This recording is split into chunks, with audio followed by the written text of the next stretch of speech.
Battle of Athens, the forgotten American uprising.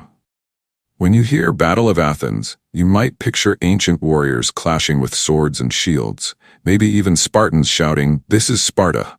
But the most famous Battle of Athens actually took place in 1946 in McMinn County, Tennessee. It was a rebellion led by ordinary citizens, many of them WWII veterans, against their own local government. And yes, they picked Athens for the name, even though nearby Etowah was involved too. Because let's be honest, Battle of Athens just sounds cooler. To understand why this happened, we rewind a decade. Tennessee politics were dominated by E.H. Crump, born in 1874, a Memphis political boss who built one of the most powerful machines in the South. Crump controlled elections, patronage, and influence across the state. In 1936, Crump extended his reach into McMinn County by backing Paul Cantrell, a wealthy Democrat from Etowah. Cantrell wasn't exactly a man of the people. He was more of a man of privilege. He tied his campaign to the popularity of FDR's New Deal and rode Roosevelt's coattails straight into office. Cantrell's deputies were paid under a fee system. They earned money for every person they booked, jailed, and released. You can already see the problem. At first, they targeted tourists and travelers. Buses passing through McMinn County were stopped. Passengers fined for public drunkenness, even if they were stone sober. Between 1936 and 1946, deputies handed out over $300,000 in fake fines, about $6 million today. That's staggering, especially for a county of only 50,000 people. But Cantrell didn't stop there. He engaged in electoral fraud, intimidating voters, manipulating poll taxes, stuffing ballot boxes, even letting dead people vote. Gambling and bootlegging thrived as long as Cantrell's machine got a cut. Ex-convicts became deputies. Newspapers and schools were controlled. You couldn't even get a teaching job without their approval. While Cantrell tightened his grip, most of McMinn County's young men were away fighting in World War II. But they heard what was happening back home. One veteran, Ralph Duggan, summed it up. "I thought a lot more about McMinn County than I did about the Japs. If democracy was good enough to put on the Germans and the Japs, it was good enough for McMinn County too." By 1946, about 3,000 veterans returned, nearly 10% of the county's population.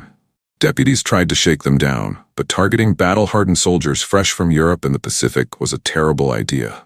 The veterans organized. They formed a nonpartisan coalition, running candidates from both parties. Their goal wasn't ideology, it was to oust Cantrell.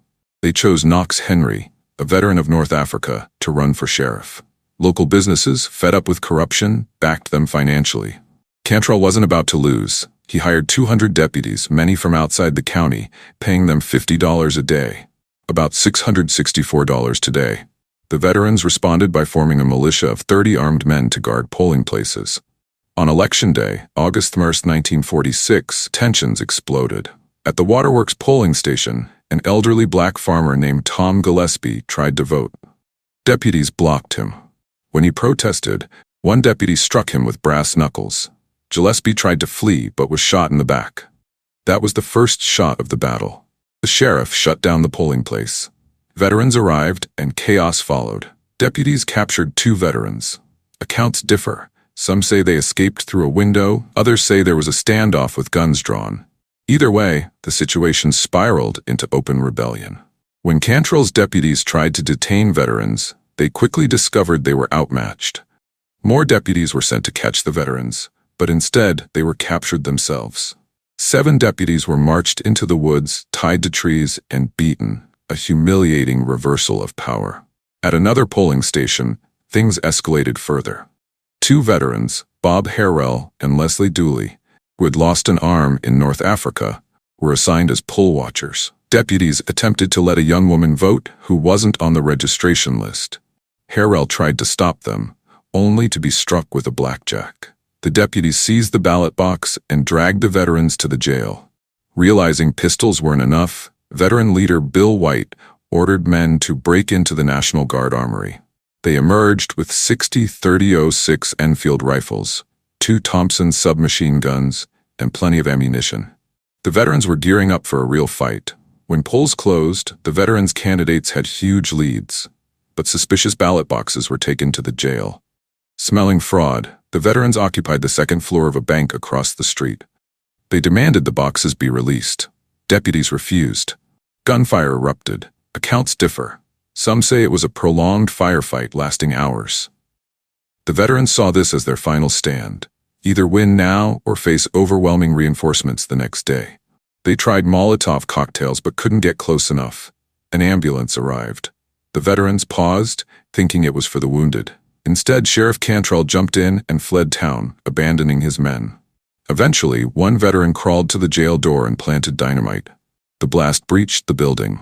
Deputies surrendered, battered and beaten. Inside, veterans discovered Cantrell's men had been rigging the election. With the fraud stopped, veteran candidate Knox Henry won the sheriff's race, and all veteran-backed candidates prevailed.